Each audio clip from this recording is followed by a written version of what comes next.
মেহেরপুরে private car দুর্ঘটনায় গাছের সাথে।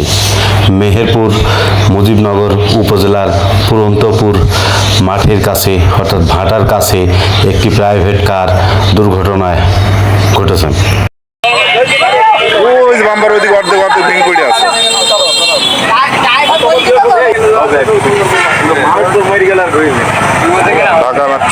আলমপুর মানে মেহেরপুরের ওই সাইড, ওই আলমপুর মদনা আলমপুর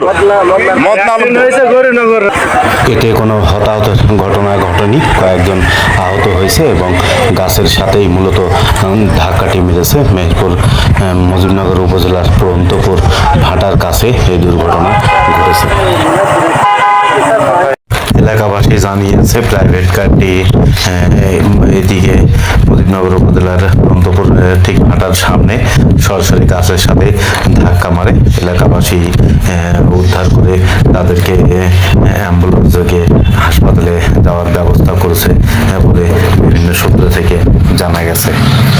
এবং দুর্ঘটনা রোধে গাড়ি সাবধানে চালানো উচিত বলে সবাই এলাকাবাসী এবং সংশ্লিষ্ট বিভিন্ন ব্যক্তিবর্গ মনে করেন। এবং তারা আরও জানান যে রাস্তায় ঈদের সময় এমনি ভিড় থাকে, সেই কারণে মানুষজন হয়তো একটু তাড়াহুড়ো করে যেতে গিয়ে এই ধরনের ঘটনা ঘটে থাকতে পারে বলে সবাই আশঙ্কা করেছে।